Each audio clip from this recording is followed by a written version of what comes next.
प्रणाम मित्रों, कुलदीप भगत online classes में पुनः स्वागत है आपका। देखिए, आज अपन बात करते हैं गुप्तोत्तर काल की। और गुप्तोत्तर काल में आपका जो वंश है वो पढ़ेंगे पुष्यभूति वंश। तो पुष्यभूति वंश है, इसके संदर्भ में देखिए क्या क्या इंपॉर्टेंट बातें होंगी। पुष्यभूति वंश या वर्धन वंश। पुष्यभूति वंश है, पुष्यभूति या वर्धन वंश है साहब। पुष्यभूति वंश बोल दो चाहे वर्धन वंश बोल दो। इसमें देखिए आप, हरियाणा के अंबाला, हरियाणा के अंबाला हरियाणा के अंबाला का जो क्षेत्र था, इसके आसपास श्री थानेश्वर जगह है या थानेश्वर जगह है और इसे श्रीकठ भी कहते हैं। श्रीकठ भी इसे कहा जाता है। पुष्यभूति वंश की स्थापना, पुष्यभूति वंश है, इसकी जो स्थापना है, पुष्यभूति वंश की जो स्थापना हुई है ये करता है पुष्यभूति वर्धन,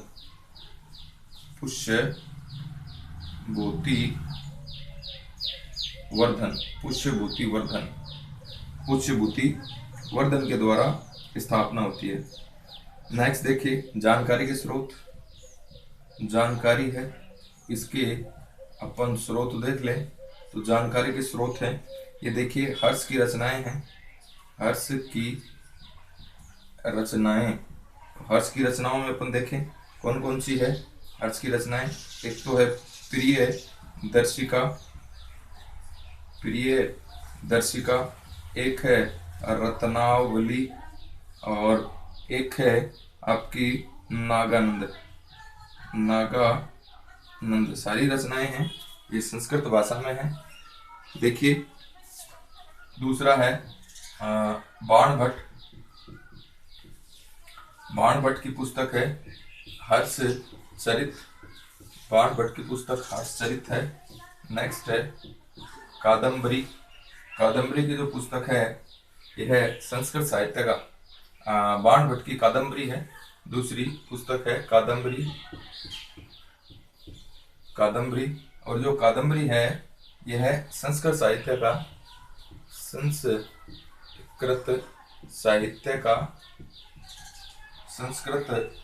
का सर्वश्रेष्ठ ग्रंथ माना जाता है, सर्वश्रेष्ठ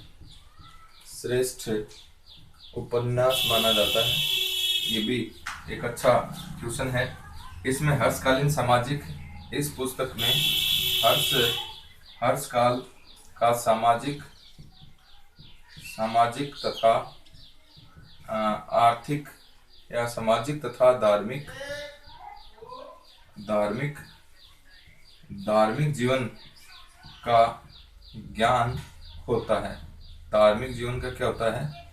ज्ञान होता है। नेक्स्ट है तीसरे नंबर पे है आर्य मंजूश्री मूलकल्प। आर्य मंजूश्री मूलकल्प है, यह महायान बौद्ध धर्म का ग्रंथ है। महायान बौद्ध धर्म का ग्रंथ है। सर्वप्रथम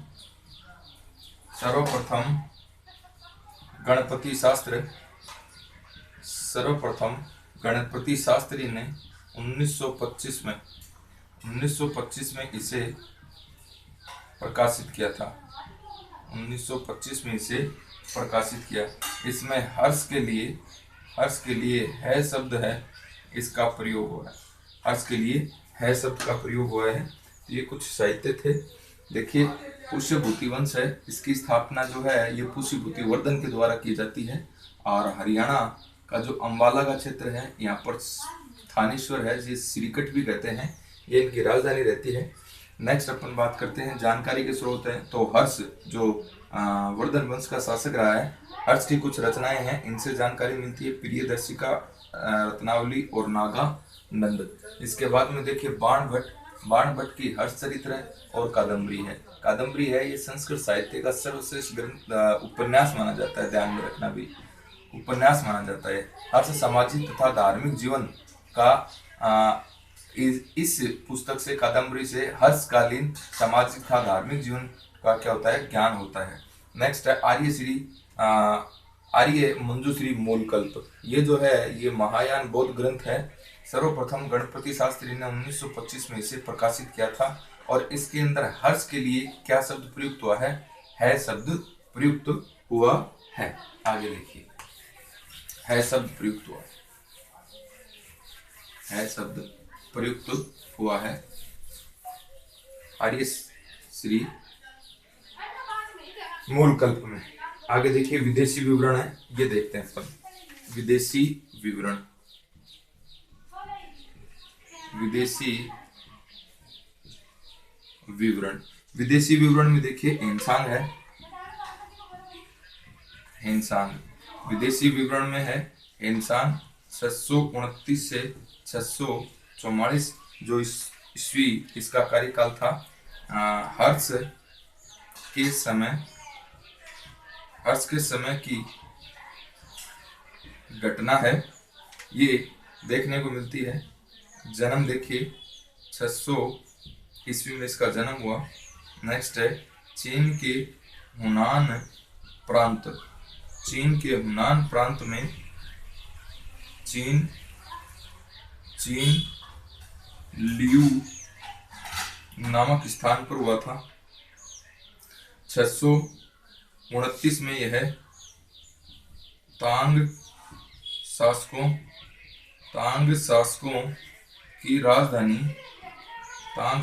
की राजधानी चगन से भारत के लिए प्रस्थान किया। इसने भारत के लिए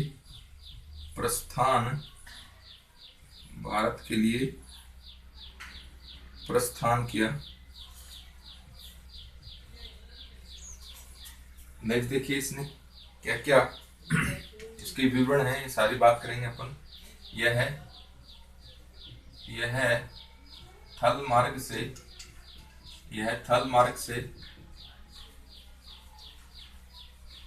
से आया और थल से ही गया,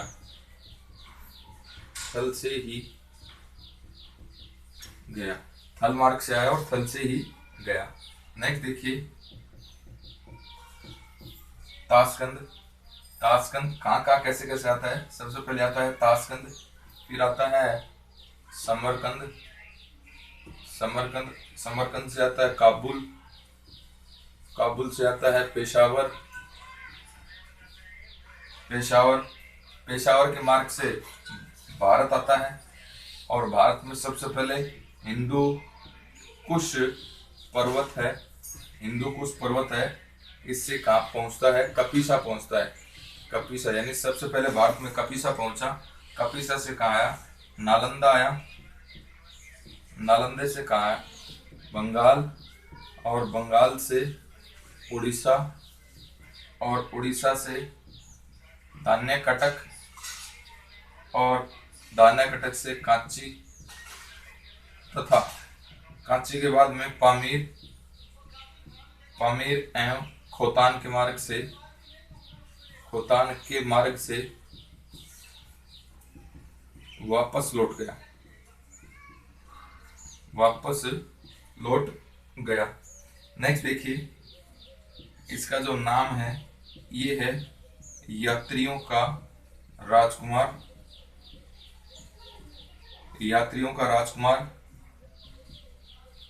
शाक्य मुनि और नीति का पंडित। पुस्तक है इसकी, सीयू की है और इसे कहते हैं पश्चिमी संसार का इसने क्या किया है, वर्णन किया है। नेक्स्ट है एनसांग की जीवनी है, ये इसका मित्र है और मित्र का नाम है हीली, इसने तैयार की, हीली ने तैयार की। नेक्स्ट है एनसांग की यात्रा का सारांश है, इसकी यात्रा का जो सारांश है ये किसने तैयार किया? कांचू ने तैयार किया, कांचू ने तैयार किया। आगे देखिए, अपन जानने के स्रोत पढ़ रहे हैं वर्धन वंश के, तो वर्धन वंश के जानने के स्रोतों में अपन देखेंगे एनसांग है 629 से 644 ईस्वी में ये आता है भारत में। हर्ष के समय की घटना जो है ये इसने वर्णित की है। इसका जन्म है एनसांग का 600 ईस्वी में हुआ, चीन के यूनान प्रांत के चीन लियू स्थान पर। 629 में तांग शासकों की राजधानी चगन से भारत की ओर प्रस्थान करता है ये, और थल मार्ग से आता है और थल से ही चला जाता है। ताशकंद देखें तो कहाँ का आता है? सबसे पहले ताशकंद, ताशकंद के बाद समरकंद, समर के बाद काबुल, काबुल के बाद पेशावर, पेशावर के बाद में ये हिंदू कुश पर्वत को पार करता है और भारत के कपिशा में प्रवेश करता है। यानी भारत में सर्वप्रथम कौन से स्थान पे आता है? कपिशा। कपिशा से नालंदा, नालंदा से बंगाल, बंगाल से उड़ीसा, उड़ीसा से दानाकटक, दानाकटक से कांची, पामीर और खोतान होते हुए वापस लौट जाता है। तो ये इसका क्रम है, ये भी ध्यान में रखना है। इसके कुछ नाम हैं: यात्रियों का राजकुमार, शाक्य मुनि, नीति का पंडित। पुस्तक देखिए शियुकी, शियुकी का अर्थ होता है पश्चिमी संसार को वर्णन। हेनसांग की जीवनी है, इसके मित्र हिली ने तैयार की थी, और हेनसांग का जो यात्रा का सारांश है ये किसने तैयार किया था? कांचू ने तैयार किया था। आगे देखिए, आगे अपन बात करते हैं हेनसांग के अंदर ही हेनसांग ने और कौन से इम्पोर्टेंट कार्य किए थे, या इसने कौन कौन सा वर्णन दिया है, इस वर्णन की अपन क्या करेंगे? बात करेंगे। देखिए 600 हेनसांग ने 637 ईस्वी में नालंदा विश्वविद्यालय, नालंदा विश्वविद्यालय गया, और इस समय नालंदा का जो कुलपति जो था उसका नाम है शीलभद्र है। यह यहाँ पर 1.5 वर्ष तक रहता है, 1.5 साल तक रहता है, और योग शास्त्र की शिक्षा लेता है। नेक्स्ट अपन बात करते हैं पल्लवों की राजधानी कांची में भी यह जाता है। नेक्स्ट अपन बात करें हेनसांग है। हेनसांग ने हर्ष को पंच भारत का स्वामी है कहा है। पंच भारत का स्वामी कहा। पंच भारत में क्या क्या है? एक तो है पंजाब, पंच भारत में पंजाब, कन्नौज, बिहार, बंगाल और उड़ीसा, ये है पंच भारत के अंदर क्षेत्र। तो पंच भारत का स्वामी है, ये किसे कहा जाता है? हर्ष को कहा जाता है। इसके बाद में देखिए हेनसांग ने कहा इसको वातापी के चालुक्य शासक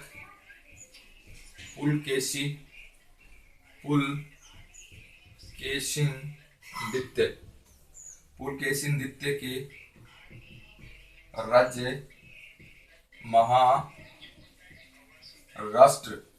की भी यात्रा की थी। महाराष्ट्र की क्या करी थी? यात्रा करी थी। हेनसांग के अनुसार, हेनसांग चल रहा है सारा ये। हेनसांग के अनुसार इसने हर्ष की अधीनता स्वीकार नहीं की। हर्ष की अधीनता इसने स्वीकार नहीं की। हेनसांग है, इसकी जीवनी का अंग्रेजी अनुवाद है, ये बिल ने तैयार किया था। बिल ने तैयार किया। नेक्स्ट है हेनसांग है दो बार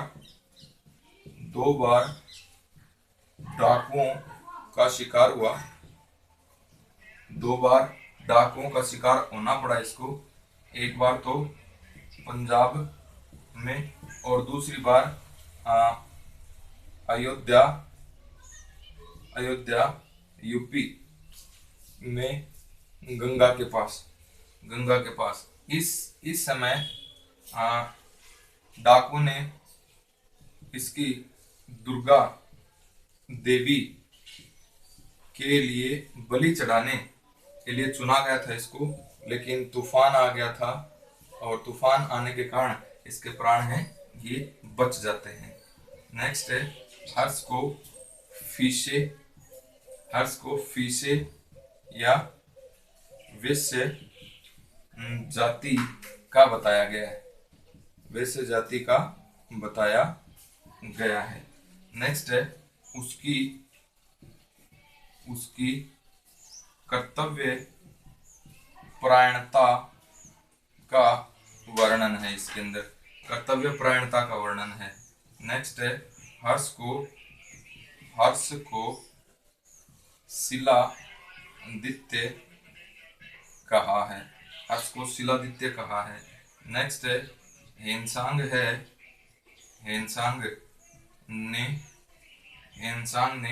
हर्ष के समय सामंतों की कई श्रेणियां बताई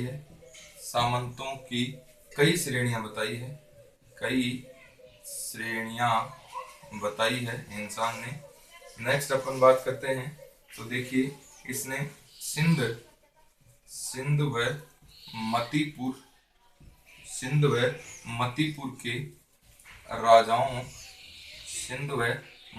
के राजाओं को शूद्र कहा है। नेक्स्ट है हेनसांग है, यह शूद्रों को कर्षक कहता है, शूद्रों को क्या कहता है सब, कर्षक कहता है। देखिए हेनसांग के बारे में पढ़ रहे हैं। 637 में नालंदा विश्वविद्यालय गया और इस समय यहाँ का जो कुलपति था शीलभद्र था। हेनसांग यहाँ पर 1.5 वर्ष तक योग शास्त्र की शिक्षा ग्रहण करता है। पल्लवों की राजधानी कांची जाता है और हेनसांग ने हर्ष को पंच भारत का स्वामी कहा, जिसमें पंजाब, कन्नौज, बिहार, बंगाल और उड़ीसा है, यह शामिल है। नेक्स्ट है वातापी के चालुक्य जो हैं ये पुलकेशिन द्वितीय के बारे में बताते हैं कि महाराष्ट्र की यात्रा करी थी इसने और पुलकेशिन की चर्चा करते हैं। इंसान कहता है कि हर्ष की अधीनता स्वीकार नहीं की थी पुलकेशिन ने।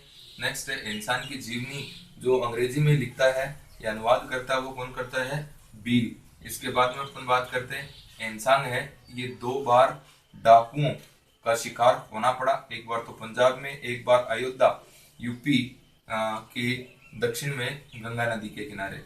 यहाँ पर अयोध्या में इसको जो है डाकुओं ने दुर्गा देवी की बलि के लिए चुना था, लेकिन ऐन वक्त पर तूफान आ गया और इंसान के प्राण हैं ये बच जाते हैं। हर्ष को फीसे या वैश्य जाति का बताया गया है। नेक्स्ट है उसकी कर्तव्य परायणता का वर्णन है इसके अंदर। नेक्स्ट है हर्ष को शिलादित्य कहा गया। नेक्स्ट देखें इंसान है, इंसान ने हर्ष के समय सामंतों की कई श्रेणियां जो हैं इसकी चर्चा की है। सिंध व मतीपुर के राजाओं को शूद्र कहा है हर्ष ने, और शूद्र हैं ये क्या कार्य करते थे, कर्षक कार्य करते थे, ये बताया गया है हेनसांग के द्वारा। और देखिए हेनसांग और क्या क्या वर्णन करता है पुष्यभूति वंश के अंदर। हेनसांग वो देखेंगे तो देखिए हेनसांग है हर्ष की राजधानी कन्नौज बताता है, हर्ष की राजधानी है ये हेनसांग बताता है कन्नौज बताता है। और सिंचाई के लिए एक यंत्र घंटी यंत्र या रहट का प्रयोग होता था, ये भी हेनसांग कहता है। नेक्स्ट है भारत में घोड़े जो हैं अरब, ईरान और कंबोज से आते थे, ये कौन बताता है, हेनसांग बताता है। नेक्स्ट अपन देखिए भारत भारत में विदेशों भारत में विदेशों को चंदन भारत में विदेशों को चंदन की लकड़ी और जड़ी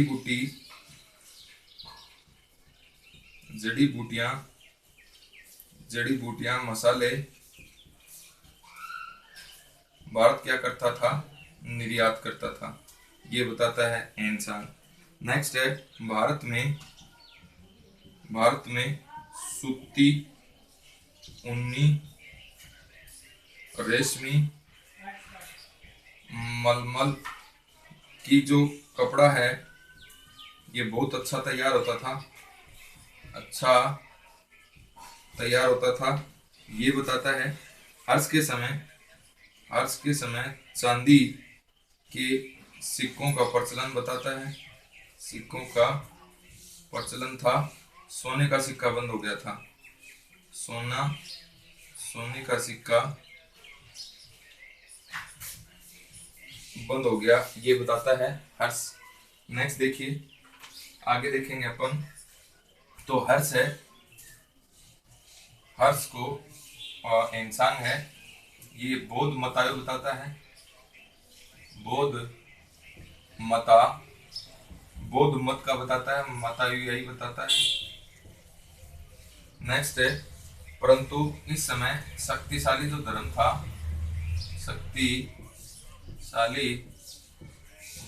था, ये शैव धर्म था। शक्तिशाली धर्म कौन सा था? शैव धर्म था। समाज है ये, इसके अंदर अंतरजातीय विवाह है ये नहीं होते थे। और शतरंज व पासे के खेल बहुत अधिक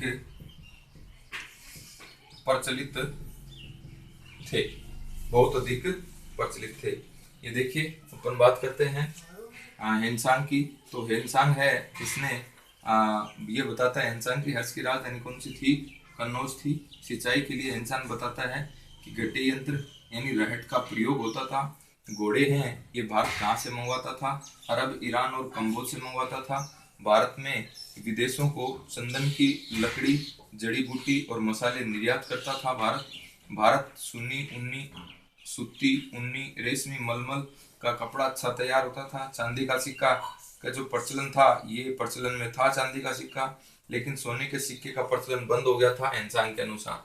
हर्ष है, ये बौद्ध मतायु था एनसांग के अनुसार। शक्तिशाली धर्म इस समय जो था ये शैव था, एनसांग बताता है। नेक्स्ट है, समाज जो है इसके अंदर अंतरजातीय विवाह नहीं होते थे एनसांग के अनुसार। और शतरंज व पासे के खेल जो थे बहुत अधिक प्रचलित थे, ये कौन बताता है? हेनसांग बताता है। तो ये हेनसांग के बारे में तमाम बातें हैं, ये अपन ने पढ़ी। हेनसांग के बाद में यहाँ पर इत्सिंग है, ये क्या कहता है ये देखिए। इत्सिंग के बारे में देखिए, तो इत्सिंग है, ये क्या कहता है? इत्सिंग के बारे में अपन देखेंगे। इत्सिंग है,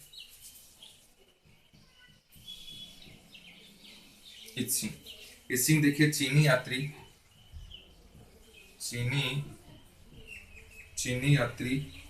था, जलमार्ग से आया और जलमार्ग से गया। नेक्स्ट देखिए, अपनी यात्रा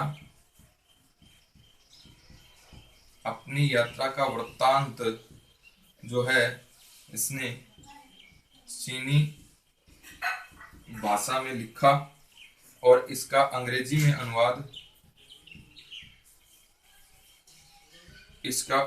में अनुवाद है, यह है तक्सु ने किया। और किस नाम से किया? A record of the Buddhist religion. A record of the Buddhist religion के नाम से किया। भारत को आर्य देश कहा।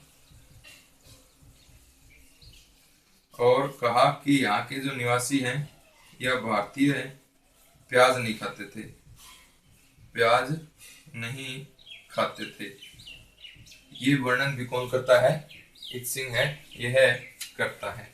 नेक्स्ट देखिए, इत्सिंग के बाद में और कौन से यहाँ पर स्रोत हैं जिनसे अपने को जानकारी मिलती है वर्धन वंश की। तो अभिलेख देखेंगे अब। अभिलेख, तो अभिलेखों में देखेंगे आप, अभिलेखों में कौन कौन से अभिलेख हैं। एक तो है वंशखेड़ा का अभिलेख, वंशखेड़ा का अभिलेख है। और यूपी में साहब ये है, देखिए इसके अंदर क्या है, हर्ष के हस्ताक्षर हैं, हर्ष के क्या है, हस्ताक्षर हैं।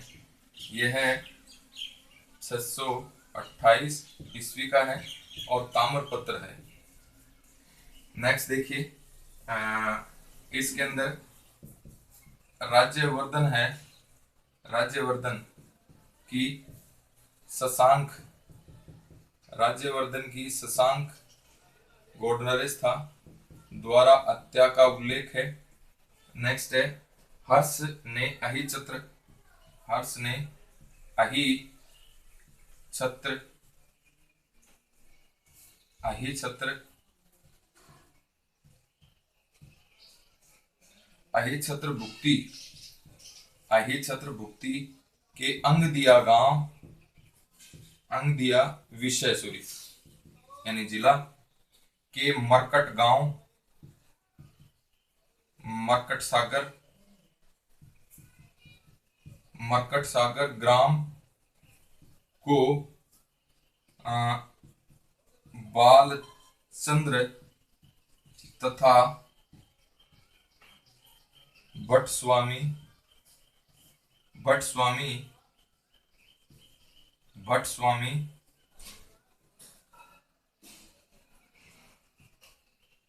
नाम के दो भारद्वाज,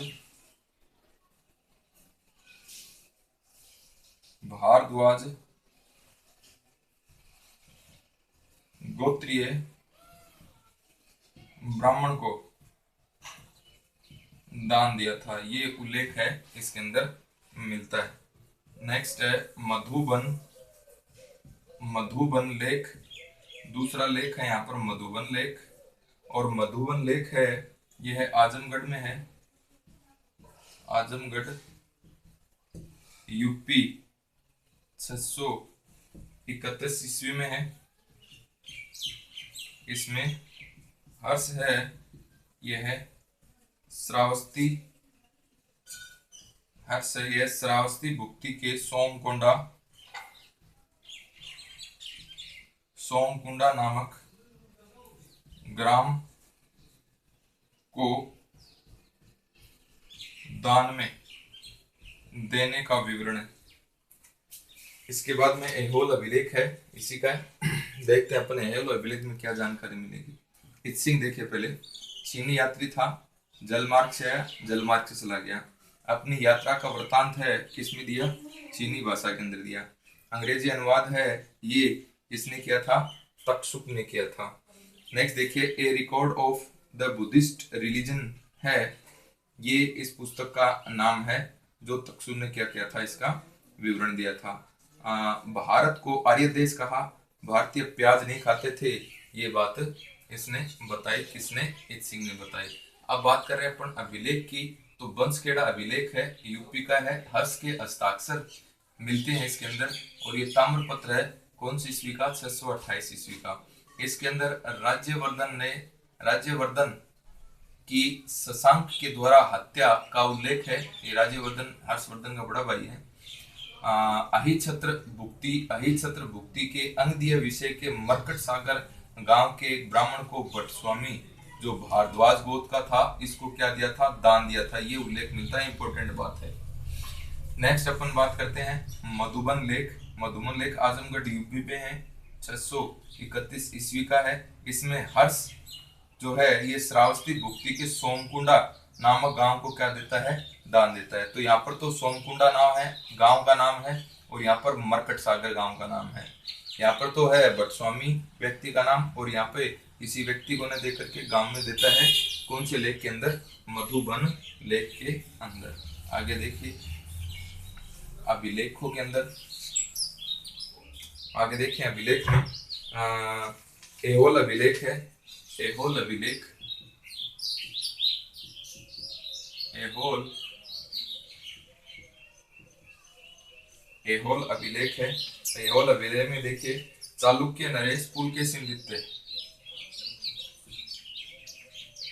चालुक्य शासक है पुलकेशिन द्वितीय, पुलकेशिन द्वितीय का अभिलेख है। इसके ऊपर जो तिथि है ये 633 से 634 ईस्वी। इसकी जो रचना है यह है पुलकेशिन द्वितीय के दरबारी रवि कीर्ति के द्वारा करी गई थी, रवि कीर्ति के द्वारा की गई थी। इसमें हर्ष तथा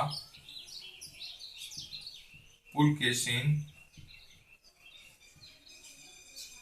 युद्ध का वर्णन है, पुलकेशिन युद्ध का वर्णन है। अब देखिए कुछ मोहरे हैं, मोहरों की अपन चर्चा करें तो देखिए पहले ये अभिलेख देख लेते हैं। एहोल अभिलेख है, चालुक्य शासक पुलकेशिन द्वितीय का है 633 का। इसकी रचना पुलकेशिन द्वितीय के दरबारी कवि रवि कीर्ति जैन के द्वारा की गई थी। इसमें हर्ष व पुलकेशिन द्वितीय का युद्ध का क्या मिलता है, सब वर्णन मिलता है। देखिए आगे है हर्षकालीन मुद्राएं। हर्ष की क्या है, सब मुद्राएं हैं। तो इन मुद्राओं में अपन देखें तो कौन कौन सी मुद्राएं या मोहरे हैं। तो इसमें देखिए आप हर्ष की दो मोहरे हैं, दो मोहरे हैं। एक तो नालंदा से प्राप्त हुई है और दूसरी सोनीपत से प्राप्त हुई है, नालंदा और सोनीपत से प्राप्त हुई है। यहाँ पर देखिए नालंदा से क्या मिलता है, नालंदा से अपने को मिट्टी की मोहर मिली है, मिट्टी की मोहर प्राप्त हुई है। इस पर श्री हर्ष लिखा हुआ है। इसके ऊपर क्या लिखा हुआ है, श्री हर्ष लिखा हुआ है। और माहेश्वर सार्वभौम और महाधिराज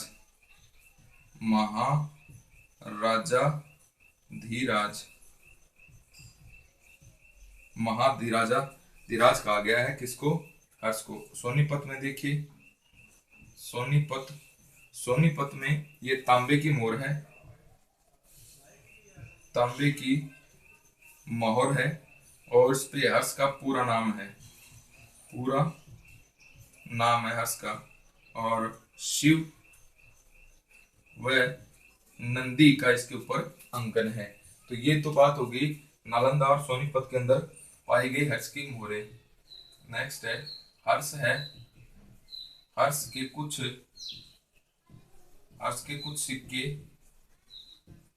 सिक्के बिटोरा से भी प्राप्त हुए हैं, बिटोरा यूपी से, जिन पर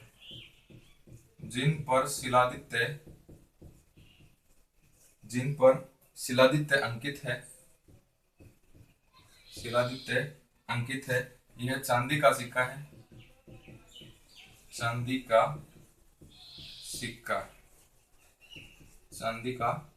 सिक्का है। नेक्स्ट है फर्रुखाबाद से हर्ष का एक स्वर्ण सिक्का मिला है, स्वर्ण सिक्का प्राप्त हुआ है, जिसके मुख्य भाग पर परम भट्टारक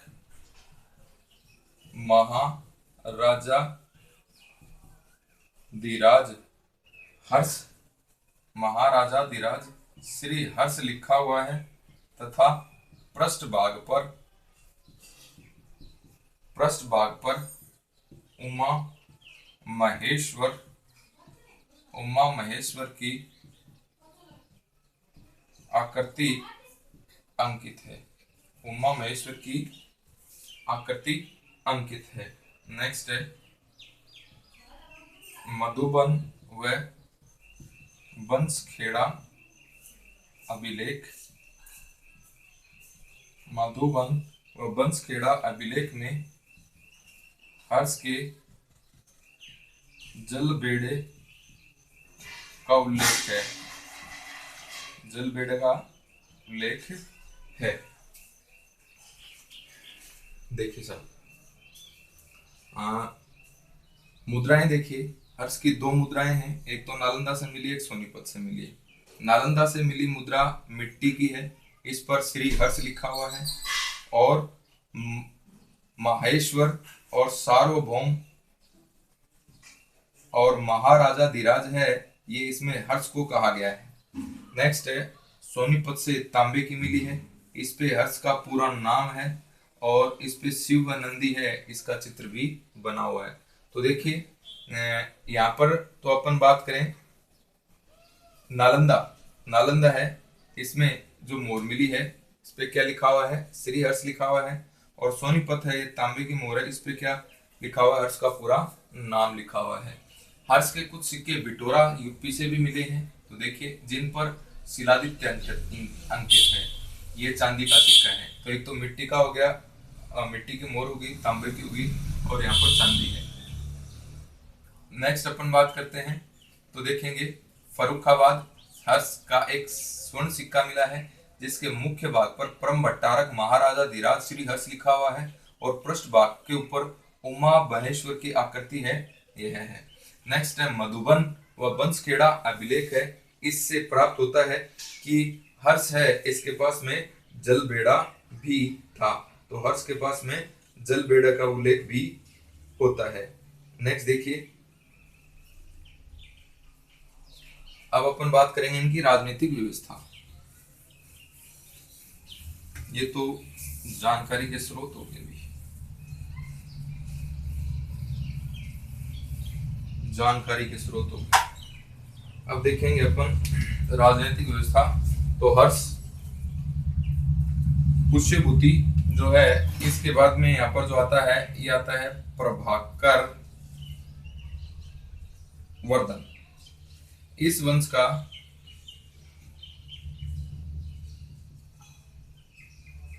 प्रथम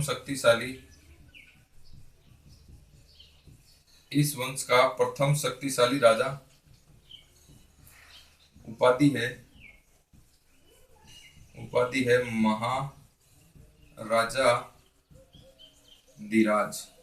महाराजा धीराज परम भट्टारक। महाराजा धीराज परम भट्टारक। नेक्स्ट है प्रभाकर का जो विवाह हुआ था, ये हुआ था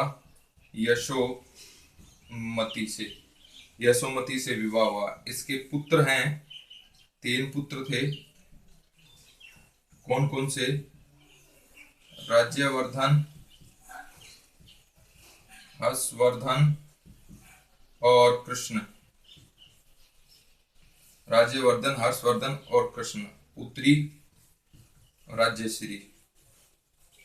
पुत्री कौन है, राज्यश्री। ये इनकी पुत्री का नाम था राज्यश्री। नेक्स्ट देखिए, कन्नौज के मोखरी वंश का शासक जो राज्यश्री था, इसका विवाह कन्नौज का मोखरी वंश का शासक था ग्रह वर्मा के साथ में हुआ था। बाल विवाह का पहला उदाहरण है, इंपॉर्टेंट बात है सब। नेक्स्ट देखिए, अब अपन बात करें हर्षवर्धन देखेंगे 606 से 647 तक का कार्यकाल हर्षवर्धन का है। इसे हिंदू काल का अकबर कहते हैं। हर्षवर्धन को हिंदू काल का अकबर कहते हैं। इसकी जो राजधानियां थी ये दो थी। राजधानियां कौन कौन सी थी? एक तो थी थानेश्वर और दूसरी थी कन्नौज।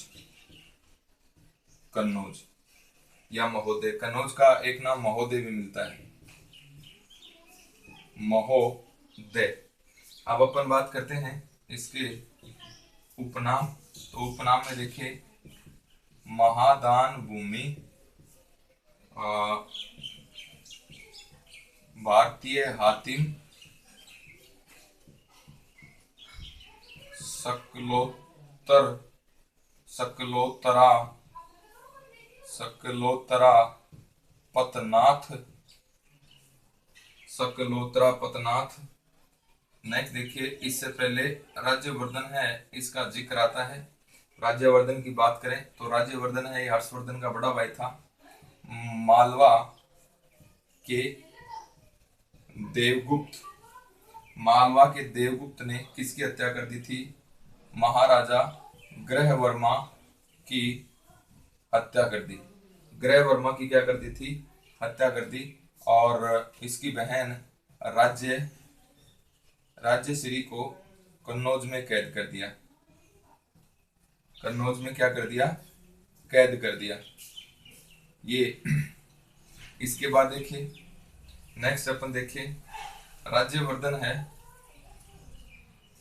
राज्यवर्धन है, यह है इसका ममेरा भाई था बंडी, और बंडी की सहायता से देवगुप्त को मार दिया। देवगुप्त को मार दिया। अब अपन बात करते हैं, देवगुप्त है मालवा का शासक था। देवगुप्त के मित्र, देवगुप्त का मित्र था गौड़ शासक, गौड़ नरेश।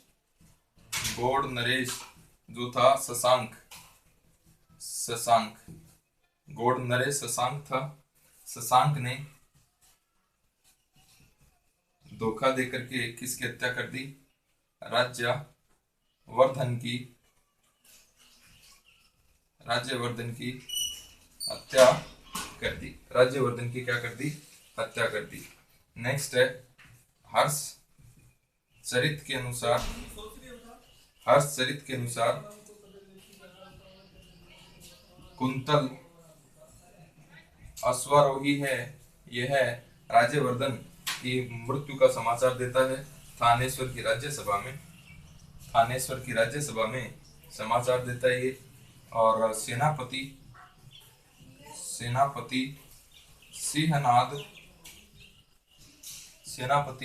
सिंहनाद के कहने पर हर्ष है, यह थानेश्वर का शासक बना। हर्ष कहाँ का शासक बन गया? थानेश्वर का शासक बन गया। देखिए प्रभाकर वर्धन है, ये इस वंश का पहला शक्तिशाली राजा बनता है। उपाधि धारण करता है महाराजा धीराज परम भट्टारक।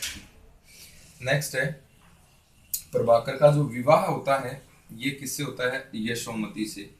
इसके 3 पुत्र थे, 1 पुत्री थी। 3 पुत्रों में राज्यवर्धन, हर्षवर्धन और कृष्ण, और पुत्री के अंदर जो थी राज्यश्री।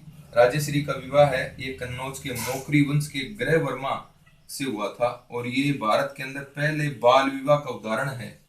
अब अपन बात करें हर्षवर्धन की, 606 से 647 तक इसका कार्यकाल था। ये हिंदू काल का अकबर कहा जाता है। इसकी 2 राजधानियां थी, एक तो थानेश्वर, दूसरी कन्नौज। कन्नौज को महोदय भी कहते हैं। नेक्स्ट देखिए इसके कुछ उपनाम है, महादान भूमि, भारतीय हातिम और सकलोत्र पतनाथ। अब देखिए जो राज्यवर्धन का इसमें जिक्र आता है, तो राज्यवर्धन देखें मालवा का शासक था देवगुप्त। देवगुप्त ने किसकी हत्या कर दी? ग्रहवर्मा की हत्या कर दी। और ग्रहवर्मा जो था ये राज्यवर्धन का बहनोई था। अब राज्यश्री जो थी, राज्यश्री को कन्नौज की कैद में डाल दिया। किसने? देवगुप्त ने। अब राज्यवर्धन है, इसने अपने ममेरे भाई बंडी की सहायता से किसको मार दिया? देवगुप्त को। देवगुप्त का जो मित्र था वो था गौड़ नरेश, जिसका नाम था शशांक। शशांक ने धोखे से किसको मार दिया? राज्यवर्धन को मार दिया।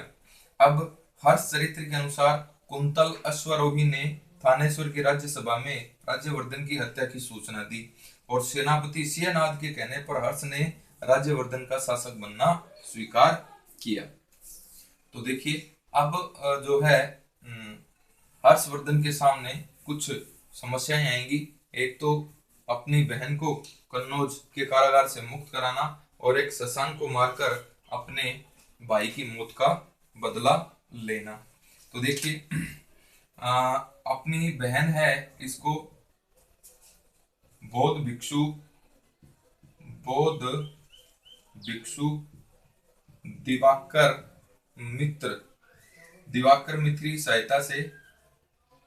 मित्र की सहायता से राज्य श्री को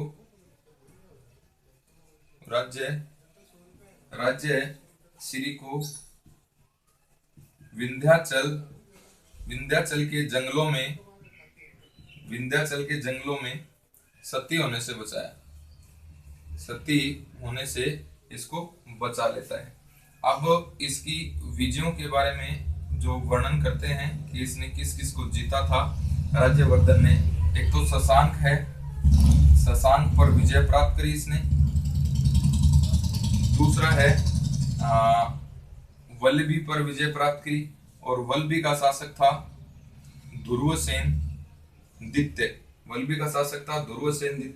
इसको पराजित किया और पराजित करने के बाद में अपनी पुत्री का विवाह है किसके साथ में कर दिया, ध्रुवसेन के साथ में कर दिया। सिंध के ऊपर विजय प्राप्त करी इसने, सिंध पर विजय प्राप्त करी। नेक्स्ट है मिथिला व पंजाब पर विजय प्राप्त करी इसने। नेक्स्ट है पुलकेशिन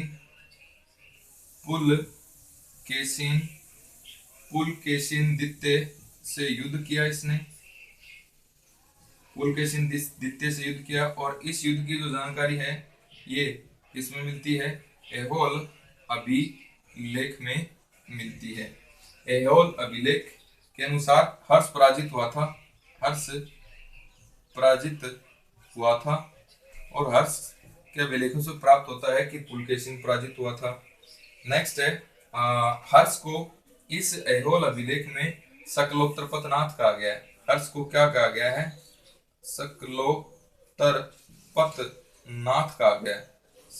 पथनाथ कहा गया है इस अभिलेख के अंदर हर्ष को। देखिए हर्ष की अपन बात करें तो बौद्ध भिक्षु दिवाकर मित्र की सहायता से अपनी बहन राज्यश्री को विंध्याचल के जंगलों में सती होने से बचा लिया था। विजय देखें कौन कौन सी, शशांक के ऊपर विजय करता है, वल्लभी गुजरात के ऊपर विजय करता है। वल्लभी का शासक था ध्रुवसेन द्वितीय को पराजित कर देता है हर्ष। उसके बाद में अपनी पुत्री का विवाह बीच के साथ में कर देता है। सिंध की विजय, मिथिला व पंजाब की विजय, पुलकेशिन द्वितीय से युद्ध करता है जिसका प्रमाण ऐहोल अभिलेख से मिलता है। ऐहोल अभिलेख के अंदर इसे सकलोत्तर पथनाथ कहा गया है। और ऐहोल अभिलेख के अंदर बात करते हैं कि हर्ष है यह पराजित हुआ था, ये पुलकेशिन कहता है कि मैंने हर्ष को क्या कर दिया था, पराजित कर दिया था। आगे देखिए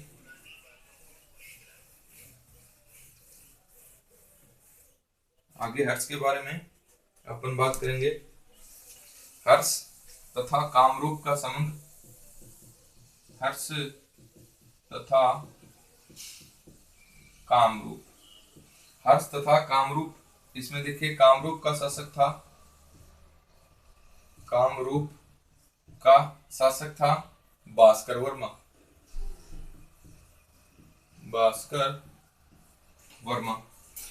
वर्मा। ये हर्ष के समकालीन था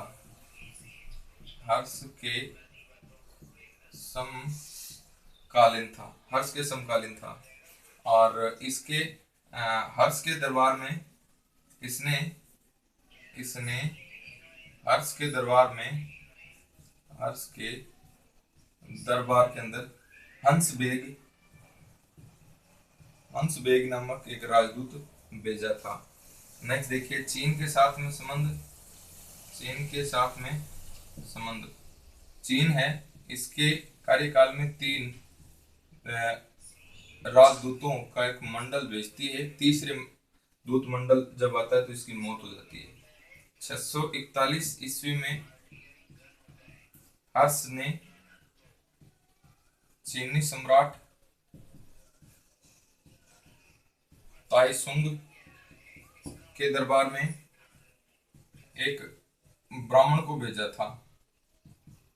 नेक्स्ट है 643 में चीनी सम्राट ताइसुंग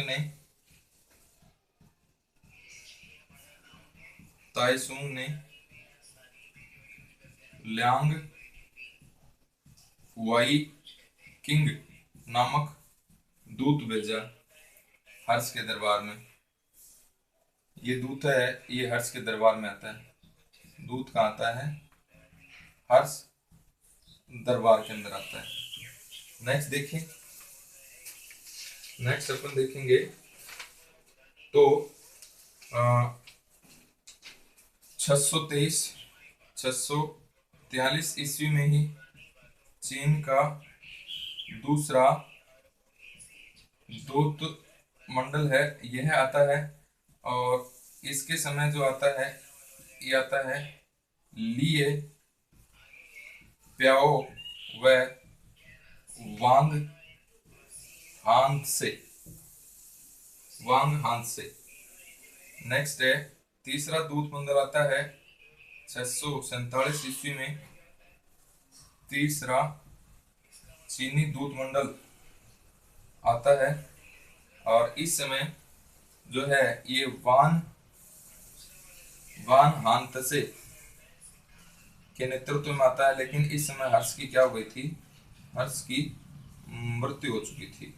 हर्ष की क्या हो चुकी थी? मृत्यु हो चुकी थी। तो देखिए अपन बात करते हैं हर्ष तथा कामरूप के मध्य संबंध क्या था? कामरूप आसाम का क्षेत्र था। कामरूप का शासक था भास्कर वर्मा। भास्कर वर्मा ने हर्ष के दरबार के अंदर अपना राजदूत हंसबेग भेजा था और मित्रता कायम की थी।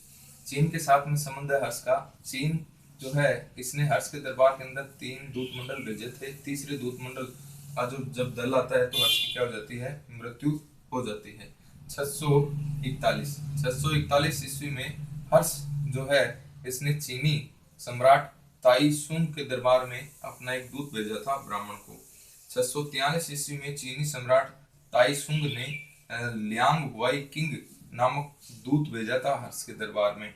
643 ईस्वी में चीन ने दूसरा दूत मंडल भेजा था लिए प्याओ व वांग हान तसे के नेतृत्व में।